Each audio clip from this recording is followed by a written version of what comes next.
She can speak some Japanese. It's kind of cool. I can, just a little bit. Introduce yourself in Japanese. はい。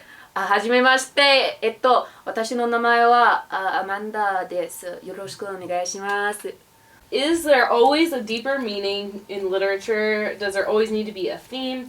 Should themes be simple or complex for readers to figure out? So, what's your take? Do you think Number one, no. There's not always a deeper meaning in literature. I mean, like, I do want to, like, always look deeply at things. Mm-hmm. But I also want to give credit to the people where it's like, hey, maybe the wallpaper was just blue. True.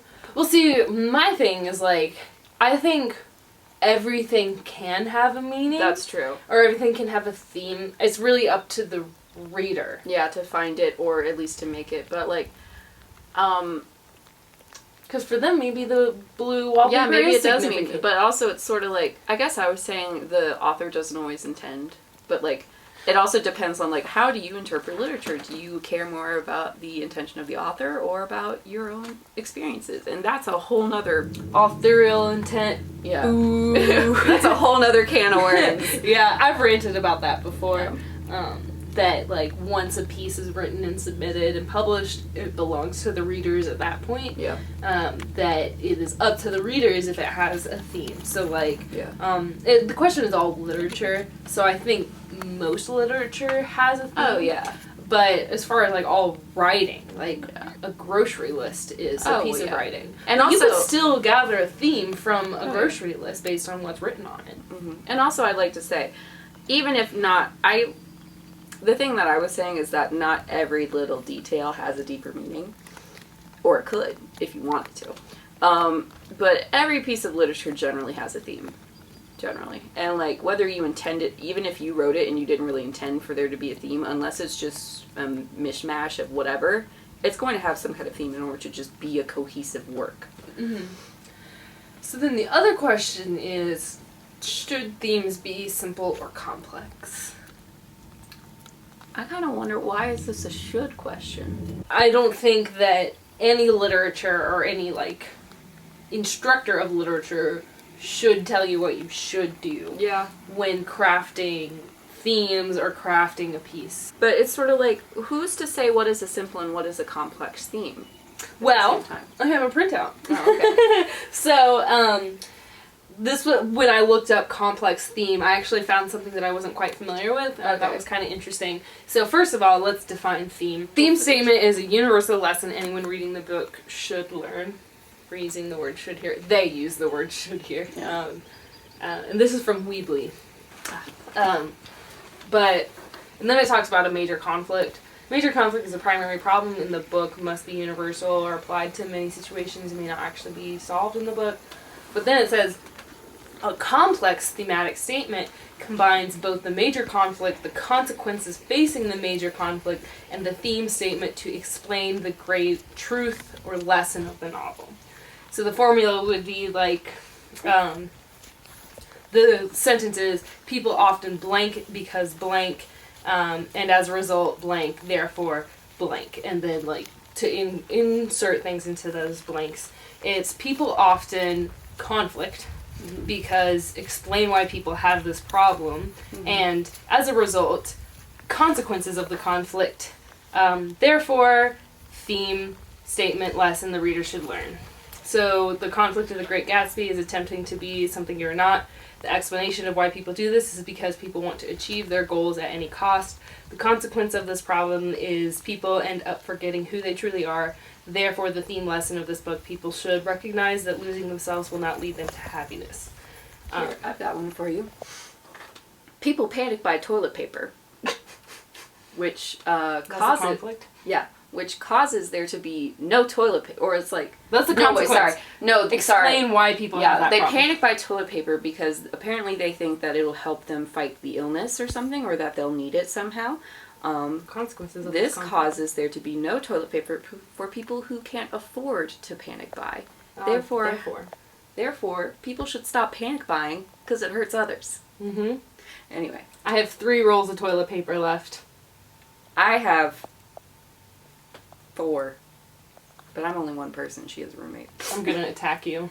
For some toilet paper. So then to combine all of that Great Gatsby stuff, people often try to turn themselves into something they're not because they want to achieve their goals at any cost, and as a result they end up forgetting who they truly are. Therefore, people should recognize that losing themselves will not lead them to happiness. Then it includes, not every story has a theme, but it's best if it does. Don't get too preachy. Let the theme grow out of the story so readers feel they've learned it for themselves. You shouldn't have to say what the moral is.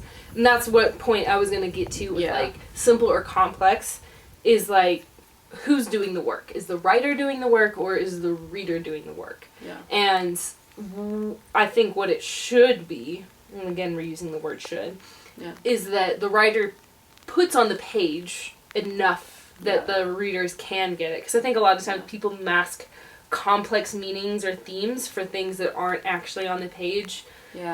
Readers can't read the mind of an author, and so it all has to be on the page. And the readers can't, like, they should be able to do some work, but they shouldn't have to do all the work. The author needs to do some work as well in order to put the theme there for the readers to pull it out, whether it is simple or complex. It's sort of like an escape room.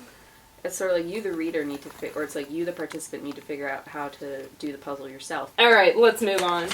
Ooh, we get to talk about reading strategies. Ooh. Someone asked, what are some good reading strategies for timed assessments? Oh, one, hate timed assessment. But you're talking about possibly reading sections of the SOL. Or something like that. Yeah, or SATs. Have no fear. You girl, actually really slow reader. Me too. I actually, like, being an English major made me a faster reader, but I would consider myself a slow reader overall. I'm still very slow. Yeah. And what I did to help me, because I can't read all that in that amount of time, and I recognized that when I was taking the SAT. I took the SAT 3 times. When you're doing all those standardized tests where you have to read this whole chunk of text, and if you're like me, and, like, maybe you have ADHD like me, or, like, maybe you have, we both, ADHD club, what's up? You can't read that much. Yeah. So basically what I did, I skipped over the reading initially, went to the questions, and saw, because there are some passages that literally only ask you questions about specific lines, and they tell you which lines they're found, so you don't have to read it at all.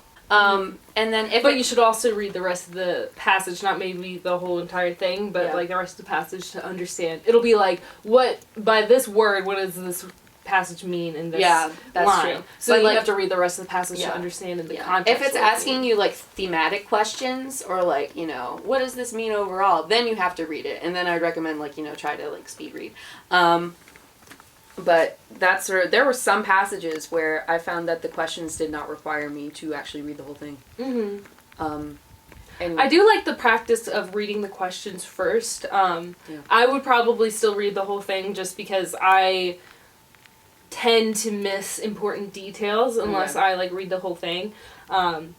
But I like to read the questions first so that I know, like, okay, I have to be paying attention to this word in this line. Yeah. So I'll be prepared for it instead of, like, reading the passage, then reading the questions, and then going through the passage again. Yeah. Look at headings. Or just try to, speed reading, when people speed read, they rarely ever read all of the words. Yeah. They look for the most important words in each passage. Yeah. So a lot of times when I'm reading, I don't really even read, like, the in-between words. Yeah. I'm just reading, like, the major points of each sentence. And that's usually where you get into, like, sort of garden path understanding sentences. It's sort of like, once you read the first sentences of, especially an English sentence, because the verb comes so early, you kind of have an understanding of how that sentence is going to end. You can pretty much tell without finishing it. Anyway. Okay, well, I have this printout of reading strategies, so I'm going to go over those. So first, it's and this is just reading strategies in general, not necessarily reading strategies for timed assessments. Yeah. So it's really like you have to assess how much time you have to spend on it. Yeah. And do what's best for you. But it says, so the different strategies are activating, inferring, monitoring or clarifying, questioning, searching or selecting, summarizing, and visualizing or organizing. Okay. So activating is priming the cognitive pump in order to recall relevant prior knowledge and experiences from long-term memory in order to extract and construct meaning from the text. Any comments on that? I missed the first part. Priming the cognitive pump. Oh, wow. I hate that. In order to recall, basically like activate prior knowledge. Oh, yeah. Okay. So like, So basically, you're reading a piece about global warming. Okay. You can read it, but you already probably have some background knowledge on it. So basically taking something like, especially if what you're reading is written in like academic language and there's a lot of words you don't understand, because that's going to happen. That still happens to me. Oh yeah, me too. And I'm like, I don't know what just went down. Right? I'm about to have a master's degree and I do not know what that word means. Yeah, I'm just like... But I do know how to use a dictionary. Yeah. But you can usually use like, okay, what do I already know about this subject? And what can I infer about the other words that I know in this sentence to understand what they're trying to say? Mm-hmm. Yeah. So prior knowledge is important. Inferring is the second one. So bringing together what is spoken or written in a text and what is unspoken or unwritten in a text and what is already known by the reader in order to extract and construct meaning from the text. That kind of goes off of the activating thing. Oh, yeah. You activate your prior knowledge and therefore you infer things Yeah. based on that prior knowledge. So like plain language, that's basically taking everything that you know, so basically all your experiences, all your knowledge, what the text is giving you, and also like, was that it? No. And also just like your already robust cognitive processes to come together, just basically like, you know, take all of that stuff and mix it together to actually build. Together, you know, we've got the best of both worlds. But essentially just taking all of that stuff and using it as tools to construct meaning. So. Alright, next one. Monitoring or clarifying. So think about how and what one is reading, both during and after the act of reading, for the purpose of determining if one is comprehending the text combined with the ability to clarify and mix and fix up any mix-ups. Oh yeah, this is super important because I know a lot of people, especially people with reading difficulties with like any kind of problem, and also people who don't have any problem reading at all. You have those moments where you will read an entire chunk of text and look back and be like, I don't know what that was about. Mm-hmm. And that's because you were just scanning the page and not even thinking about it. So actually... As an ADHDer, yes. Can confirm. Yeah, I'll be like, you ever read 3 like pages deep, and then I'll be like, hey, what? I've been thinking about dinner for the past 3 pages. Like when you asked me the question, I was literally thinking about like, how did I speak Japanese? How was my pronunciation? And then when you asked, what did you think about that? I was like, I wasn't listening. Yeah. So anyway, like if you zone out, you should have reading strategies that you can employ to sort of like, I guess, repair the damage done by that, because it's going to happen. So just have like, maybe like after every like few paragraphs or so, kind of stop, have some questions you always ask yourself, you know, like, okay, who's talking, or was anyone talking, what was being said, like what's the subject that's even being talked about right now, Mm-hmm. and like who's saying what about it, Mm-hmm. and why. Because you're going to waste your own time if you end up getting to the end of it and then you're like, I have no clue. Yeah, what I because then just you read. have to reread it. So if you read like the first paragraph and you're like, oh man, I have no idea what it's talking about, then you can take the time to reread. Yeah. You'll be more confident with it, and then through the rest of it, you'll be more prepared, and Yeah. you won't waste your time just scanning. Yeah. Because Having to reread a whole paper is a big garbo town. mm-hmm. Yeah. Especially in a timed assessment. Oh, yeah. Questioning.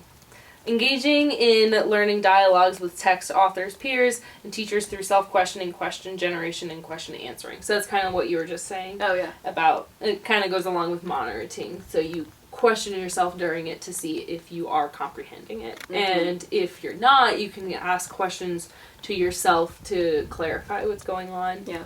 And you'll find, like, sort of like in textbooks, those little blurbs at the end about, like, you know, answering this question, and you're like, this is trash. And, like, yeah, sometimes it is. But at the same time, those questions are put there to help you understand, like, what happened, or, like, test, like, do you know? Do you actually know what happened in the chapter? And if not, you can go back. Mm-hmm. It's a shame that those don't really have the locations that you can look, but I guess that's so you don't cherry pick. Anyway. Next reading strategy? Or are you done? I'm done. Sorry. Okay. Okay. I love to ramble. Searching and selecting. Searching a variety of sources in order to select appropriate information to answer questions, define words and terms, clarify misunderstandings, solve problems, or gather information. You're not really selecting your own pieces in timed writings. Yeah. But you can be selective in, like, what you focus on, especially if it's something that you have a free response on. Yeah. You can be selective in what you're focusing on because, and we've mentioned it in previous videos, that when you're writing, even if you don't understand the whole piece, you should still just work on, based on what you know and what you do understand. Yeah. Because when you're writing an analysis, it kind of requires some form of understanding. Yeah. And you don't necessarily have to understand the whole piece or understand the big thing or, like, what you're supposed to get if you do understand some smaller things. Or you can just understand rhetoric, understand word choice, understand narrative style, perspective, and just focus on that if that's what you understand. Don't try to write about something that you don't understand because it's going to take longer. Yeah. And it's probably not going to produce as good of a result. Yeah. Okay. Definitely. Summarizing. Restating the meaning of a text in one's own words, different words from those used in the original text. Very good practice. Yeah. Kind of annoying though, but it is a good practice. It's good to put things in your own words because I think that's when you start to really get an understanding of it. In as short of words as possible. So, like, if we were to read, these are all books, like an entire page here, we could probably say in maybe 2 sentences the gist of what it's saying. And also, summarizing and taking notes is really good for research papers because it's something that helps you stay away from plagiarism, actually. Because if you're looking directly at the source and you want to paraphrase, it's going to be a lot harder than if you took notes previously and looked at those notes to paraphrase, actually. Because you've already taken the time to put it in your own words. And then, okay, let me try to explain this better. So if you're trying to paraphrase a text that is your source, and you just have the source open right next to you and you're writing your paraphrase in your paper, you are much more likely to have something closer to a quote than something actually in your own words, because you're looking directly at the source material. So put it away. Yeah. So what you should instead do is take notes while you're researching and always make sure that you have what the source is next to it so that you can cite it, because then you would be plagiarizing by taking intellectual property that isn't yours. Yes. Even if you're not quoting it, it's still an idea from that source. Yeah. All information and ideas that are not your own have to be cited. Get asked that so many times. If it's not a quote, do we cite it? It's like, yes, please. Please, please. Anyway. But this is to help you with paraphrasing. So taking notes and then actually going off of those notes for your arguments. One, it helps streamline the process because you've already picked out the information you want to use, so you don't have to search through the whole text again. So it streamlines the process, and makes paraphrasing easier. So, there you go. Snaps to that. Okay, and the last one is visualizing or organizing. So constructing a mental image or graphic organizer for the purpose of extracting and constructing meaning from the text. Okay. Graphic organizers are always helpful, even if, so for example, with my 6th graders last semester, we read Holes. Yeah. And in that we did a graphic organizer where we organized the past and the present. And we wrote the characteristics of the past and then the characteristics of the present. Yeah. You wouldn't necessarily get Holes on a timed assessment, but the same principle counts. Like, if it's talking about the comparisons of a society in the past versus the present, then you can write down, like, while you're reading, these are characteristics of the past, these are characteristics of the present. Yeah. Or other things. That's just the one that I'm thinking of. Or it's like the benefits of electric power versus gas power. You know, think about, these are things about gas, these are things about electric. Because it'll be woven throughout, and so you have to pick it out while you're reading it. Yeah. It's not going to be as organized, or it's not going to be organized enough that you'll look at one section and it'll all be about one thing. Okay, so, do you have any more comments on reading strategies? No, other than annotating. Annotate, which means marking up what you're writing. Yeah, I've done whole lessons on annotations because it's a whole thing. It doesn't just mean highlighting everything. It means like adding your own interpretations. Questioning. Yeah, questioning, circling words you don't understand. And activating, inferring, monitoring, because, clarifying, and that's questioning, searching, selecting, summarizing, visualizing, and organizing. Annotating is a way to keep yourself in check while you are reading because you are actively looking for things to mark up, and therefore it's harder for you to zone out. Yeah. So. Yeah. And these reading strategies were taken from, well, it says Instructional Aid 1.17 Strategies of Highly Effective Readers. Just like an image I got from Google. Can't quite remember where it's from, but just look up Instructional Aid 1.17 Strategies for Highly Effective Readers if you want to pursue this further. Now, there's also, like, before reading strategies, during reading strategies, and after reading strategies. Yeah. Which that's a whole different subject. But, I mean, a lot of this is kind of similar to that. Yeah. But these are mainly, like, during reading or post-reading, I'd say. There's not a whole lot of pre-reading going on. Say, like, before reading would be looking at titles, headlines, bolded things, organization. Mm-hmm. Or just, like, looking, at the title and being like, okay, this is about... Or looking at the questions before you read the passage. Pre-reading strategy. Okay. Well, that wraps it up for the questions that I have in here.